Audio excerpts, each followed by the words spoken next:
Welcome to Rasmela. ওহো না না, sorry sorry, welcome to Darjeeling, the queen of hills. সিকিমকে বিদায় জানিয়ে আমরা রওনা দিলাম দার্জিলিংয়ের উদ্দেশ্যে। জোরথাং থেকে একটি শেয়ার গাড়িতে আমরা চলছি দ্য কুইন অফ হিলসের উদ্দেশ্যে। চলতে চলতে আমরা পৌঁছালাম এই ব্রিজটিতে। এই ব্রিজটি ওয়েস্ট বেঙ্গল এবং সিকিমকে যুক্ত করে। এই ব্রিজটি দেখতে যতটা সুন্দর, নিচে তাকালে ততটাই ভয় লাগে।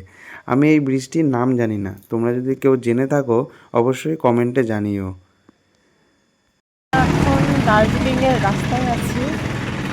গাড়ি চলতে চলতে গাড়িটা মাঝ রাস্তায় দাঁড়ালো, কারণ গাড়ির ইঞ্জিন গরম হয়ে গেছে। এতটাই চড়াই রাস্তা, রাস্তাটা দেখো।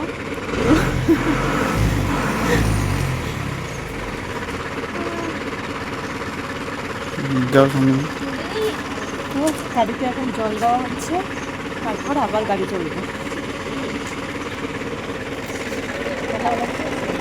হুম,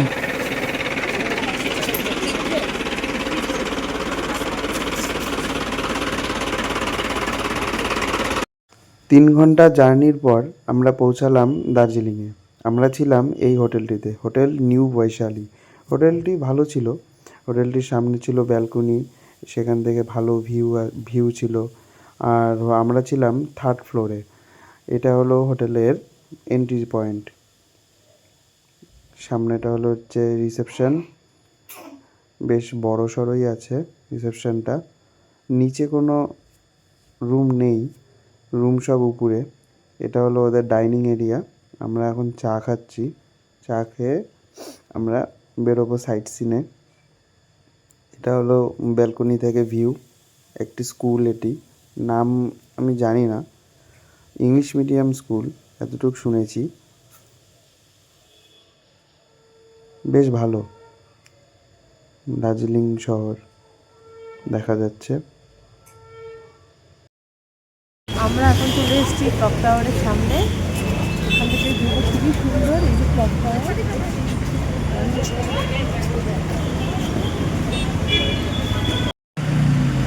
তো ঘুরতে ঘুরতে আজকে চলে এসেছি আমরা দার্জিলিং মেলের পাশেই। আমরা এখন খিদে পেয়েছি, তাই কিছু খাচ্ছি। ঠিক আছে, অর্ডার করেছি আমরা হচ্ছে ফ্রাইড রাইস আর পটেটো চিলি।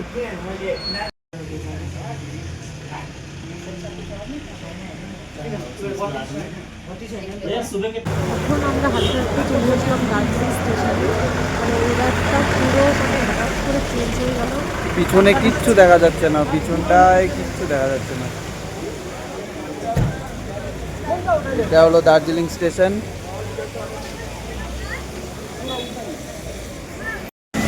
এই যে DHR, মানে হচ্ছে দার্জিলিং হিমালয়ান রেলওয়ে।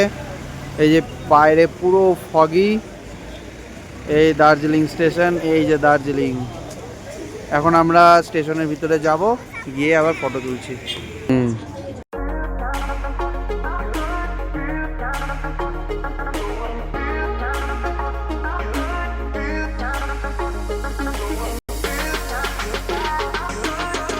আমরা এখন দার্জিলিং স্টেশনের ভিতরে চলে এসেছি। এটা হলো দার্জিলিংয়ের ভিতরে স্টেশনের সিনারি। এদিকে প্ল্যাটফর্ম, আমরা আছি দার্জিলিংয়ের স্টেশনের ফুটপাতে। ঠিক আছে, এবার মেলে যাচ্ছি, মেলে গিয়ে দেখা। ঘুরতে ঘুরতে আমরা চলে এলাম দার্জিলিং মেলে। এটা হলো দার্জিলিং মেলের চৌরাস্তা। সন্ধ্যাবেলা এই জায়গাটার ভাইবটাই আলাদা রকম লাগে। এখানে বিভিন্ন রকমের দোকানপাটও দেখা যায়, যেখান থেকে অনেক কিছু শপিং করা যায় এবং বিভিন্ন রকমের প্রোগ্রাম এখানে হতেই থাকে প্রতি সন্ধ্যায়। এটা হলো দার্জিলিং মেলের সেই স্টেজ যেখানে পারফরমেন্স হয়ে থাকে। পরের দিন সকালবেলা আমরা চলে এলাম জাপানিজ টেম্পলে, যার অপর নাম পিস পাগোডা। এটি জাপানের একজন বিখ্যাত মঙ্ক নিচিদাস্তু ফুজি 1885 সালে তার তত্ত্বাবধানে এটি তৈরি করেছিলেন।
ঘুরতে ঘুরতে আমরা চলে এলাম বাতাসিয়া লুপে। এই জায়গাটি দার্জিলিংয়ের একটি অন্যতম একটি প্লেস। এই পার্সোনালি আমার এই জায়গাটা খুবই ভালো লাগে। এখানে যেমন আছে পার্ক, সেখান থেকে আপনারা তাদের ট্র্যাডিশনাল ড্রেসগুলো পরে নিজেরা উপভোগ করতে পারবেন। এখান থেকে দার্জিলিংয়ের ভিউটা খুবই সুন্দর দেখা যায়। এই পাশে হচ্ছে গোর্খা ওয়ার মেমোরিয়াল। এখানে বিভিন্ন শহীদদের নাম লেখা আছে। এটা বাতাসিয়া লুপের অন্যতম একটি সেরা জায়গা। এখান থেকে বাইনোকুলার দিয়ে আপনারা কাঞ্চনজঙ্ঘার যা একটি ভিউ দেখতে পারবেন তা সত্যি অকল্পনীয়।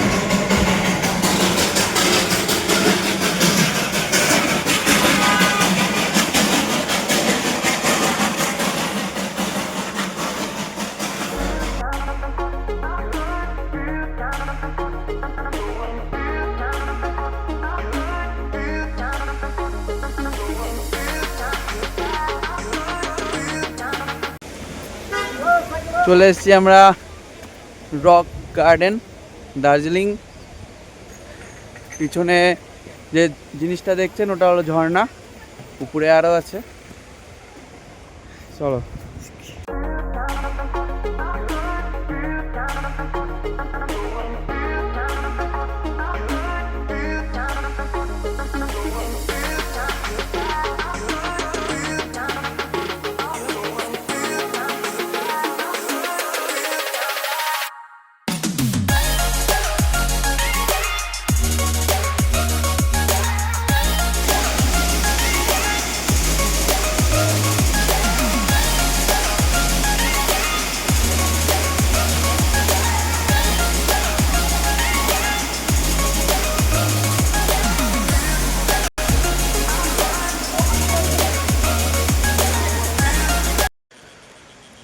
আমরা এখন দার্জিলিংয়ের রক গার্ডেনের একদম টপে আছি। এটা হলো তার ভিউ। এই যে নিচে টোটাল গার্ডেনটা আছে, ওখানে ওয়াটারফলস দেখা যাচ্ছে। কিন্তু একটা জিনিস দেখে খুব খারাপ লাগলো, অ্যাজ এ বেঙ্গলি আর আমাদের দার্জিলিং, এটা অ্যাজ এ বেঙ্গলে আমাদেরই ডিউটি যে এটাকে ক্লিন রাখা, যাতে সবসময় ক্লিন থাকে, স্বচ্ছ থাকে, যাতে আমরাও এসে নেচারের কোনো ক্ষতি না করি, নেচারও যাতে আমাদেরকে পেয়ে খুশি হয়, এটা চাই। কিন্তু এখানে এসে প্রচুর প্লাস্টিক জলের মধ্যে পেলাম, ওয়াটারফলে পেলাম, মাটিতে পড়ে আছে। কিন্তু এমন না যে পরিকাঠামো নেই বা ম্যানেজমেন্ট নেই বা গভর্নমেন্ট রাখেনি কোনো ডাস্টবিন, সেটা নয়। এখানে প্রচুর ডাস্টবিন আছে, প্রচুর ইউজমিতে ভর্তি আছে। কিন্তু আমরা কোথাও না কোথাও সেটা পালন করছি না, সেটা সিভিক সেন্সটা আমাদের কম হয়ে যাচ্ছে। এই জন্য আশা করব যাতে সবাই এটা মেনটেন করুন, কেননা এমনিতেই গ্লোবাল ওয়ার্মিংয়ের সবাই আমরা খুবই চিন্তিত। Please be maintain.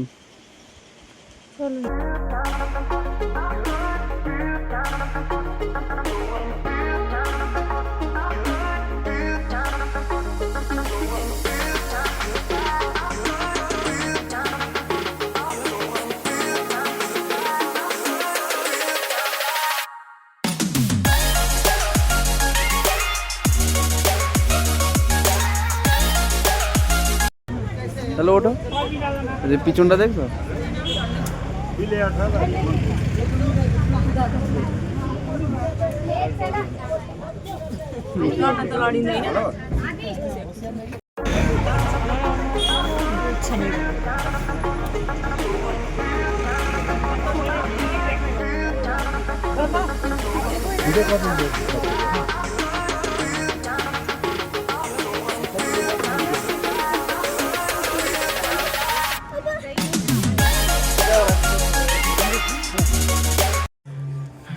Good evening guys. এখন আমরা দার্জিলিংয়ের বাবা মহাকাল মন্দিরের দিকে যাচ্ছি। ওখানে উঠে আপনাদের সাথে আবার দেখা হবে।